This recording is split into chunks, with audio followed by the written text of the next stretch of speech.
दुर्लभ कश्यप मध्य प्रदेश के उज्जैन जिले का एक छोटा सा लड़का, दिखने में बेहद ही मासूम था। अपने माँ बाप का इकलौता बेटा था, पूरे परिवार का लाडला था। माँ बाप उसे अपने जान से ज्यादा प्यार करते थे। घर परिवार में किसी भी चीज की कोई कमी नहीं थी। एक रॉयल परिवार में पैदा हुआ था दुर्लभ कश्यप। लेकिन जब वो 16 साल का हुआ तो न जाने उसे बदमाश बनने का कैसा धुन सवार हो गया और वो निकल पड़ा एक ऐसे रास्ते पर जहां जाना तो बहुत आसान होता है, लेकिन वहां से आना, वापसी करना बहुत ज्यादा मुश्किल।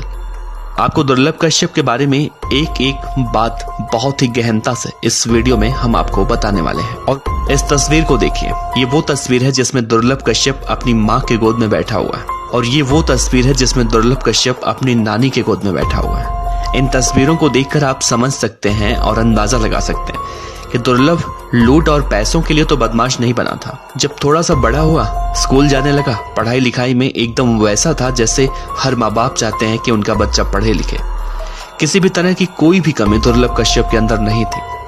लेकिन कहते हैं कि रुपया, पैसा, धन दौलत सब कुछ धरा का धरा रह जाता है जब परिवार के अंदर किसी भी तरह का कोई तनाव हो या कोई समस्या हो और माँ बाप अपने बच्चों पर ध्यान नहीं दे पाते तो रुपए पैसे किसी काम के नहीं आते। दुर्लभ कश्यप के साथ भी यही हुआ। कहा जाता है कि दुर्लभ कश्यप के माँ और पिता में थोड़ी सी अनबन चल रही थी और इसका असर दुर्लभ कश्यप पर पड़ा। वो स्कूलिंग के दौरान दो ऐसे लोगों के संपर्क में आया जिन्होंने उसे बदमाशी की दुनिया का कोहिनूर बना दिया। उन दोनों बदमाशों के नाम भी हम आपको बताएंगे जिन्होंने दुर्लभ कश्यप को जुर्म की दुनिया में खींचा। ये बात उस वक्त की है जब दुर्लभ कश्यप 16 साल का था। तब उसने पहली बार एक ऐसा गुनाह किया जिसे कानून की नजरों में गलत कहा जाता है, और ये वो था कि सोशल मीडिया पर पोस्ट करना। दुर्लभ कश्यप ने सोशल मीडिया पर लिखा था कि मैं प्योर बदमाश हूँ, हत्यारा हूँ, किसी भी तरह का विवाद सुलझाने के लिए संपर्क करें, मैं हर तरह का विवाद निपटा दूंगा। और यहीं से दुर्लभ कश्यप के जीवन में शुरू हुआ वो दौर जो इसे इस रास्ते पर ले गया। दरअसल दुर्लभ कश्यप को उस समय ये नहीं पता था कि वो क्या कर रहा है और इसका अंजाम क्या होने वाला है। और धीरे धीरे इस पोस्ट का रिएक्शन भी देखने को मिला। उसकी एक गैंग बन गई और इस गैंग का सरगना दुर्लभ कश्यप बन गया। लेकिन उसे चला कोई और रहा था। बेशक दुर्लभ कश्यप उस गैंग का सरगना कहा जाता था, लेकिन उस गैंग को कोई और ही चला रहा था। दुर्लभ कश्यप नाबालिग था और पूरी तरह से बदमाशी की दुनिया में धकेलने का काम किया गुरुचरण और मुकेश नामक दो कुख्यात अपराधियों ने। यह सिलसिला यूं ही चलता रहा और एक दिन अपने 23 साथियों के साथ दुर्लभ कश्यप गिरफ्तार हुआ। जब उसकी पहली बार गिरफ्तारी हुई तो गिरफ्तारी तक उसे इस बात का मलाल था कि वो क्या कर रहा है, उसे ऐसा नहीं करना चाहिए। वो ये सब नहीं करना चाहता था क्योंकि जब तत्कालीन एसपी सचिन अतुलकर उसे उसके साथियों के साथ गिरफ्तार करके प्रेस कॉन्फ्रेंस कर रहे थे, तब आप तस्वीरों में देख सकते हैं कि दुर्लभ कश्यप की आंखों में वो शर्म, वो हया दिख रही है। उसे महसूस हो रहा था उस वक्त कि वो क्या कर रहा है, गलत कर रहा है। और वो काफी हद तक इस घटना के बाद सुधर भी गया था।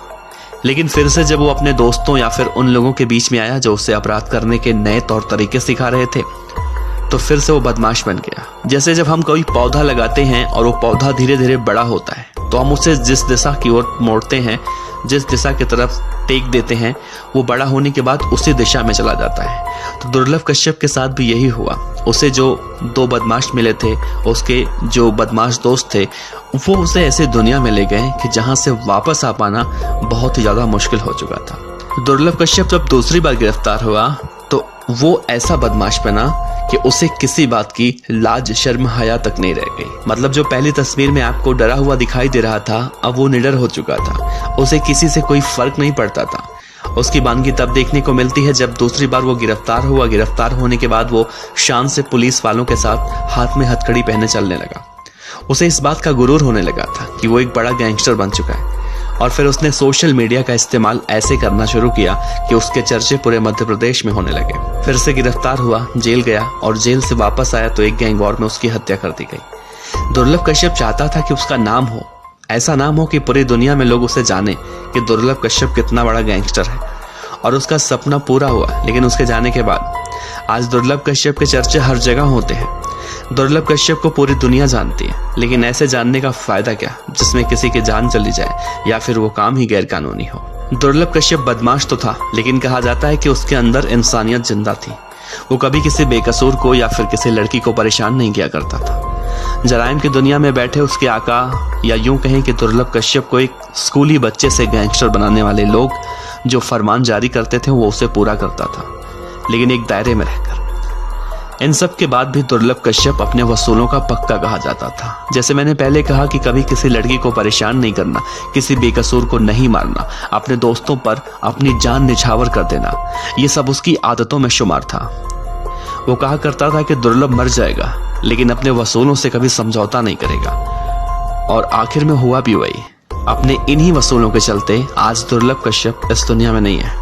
दुर्लभ जिन दोस्तों के लिए हमेशा तैयार रहता था, वो दोस्त उसे घिरा देख अकेला छोड़कर भाग गए, नहीं तो वो जिंदा होता। कल दुर्लभ कश्यप की पहली बरसी थी और उसकी पहली बरसी के मौके पर उसके पिता मनोज कश्यप की आंखें भर आई। वो अपने बच्चे को याद करके बहुत भावुक हो गए। एक यूट्यूबर ने इस दौरान उन्हें फोन करके इंटरव्यू लेने की कोशिश की, जिसके बाद वो भावुक होते दिखाई दिए। साथ ही उन्होंने ये भी कहा कि बेटा ये कोई समय है और किसी दिन पूछ लेते।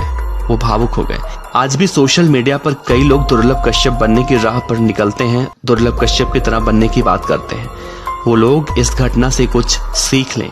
मनोज कश्यप के, जो दुर्लभ कश्यप के पिता हैं, उनके चेहरे को देखकर, उनकी परिस्थिति को देखकर, उनकी यथास्थिति को देखकर कुछ सीख लें, क्योंकि कुछ भी नहीं रखा है जराइम की दुनिया में। दुर्लभ कश्यप ने क्या किया वो सभी को पता है। पूरे उज्जैन के लोग जानते हैं कि वो कैसा था।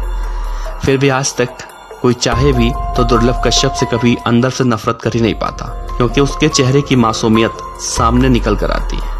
और अगर किसी भी नाबालिग को अगर कोई अपराध के रास्ते में ढकेलता है तो इसमें उस नाबालिग की तो कोई गलती नहीं होती है, लेकिन उन लोगों की गलती जरूर होती है जो उनका इस्तेमाल इस तरह से करते हैं, गलत तरीके से, और एक घर का चिराग बुझवा देते हैं।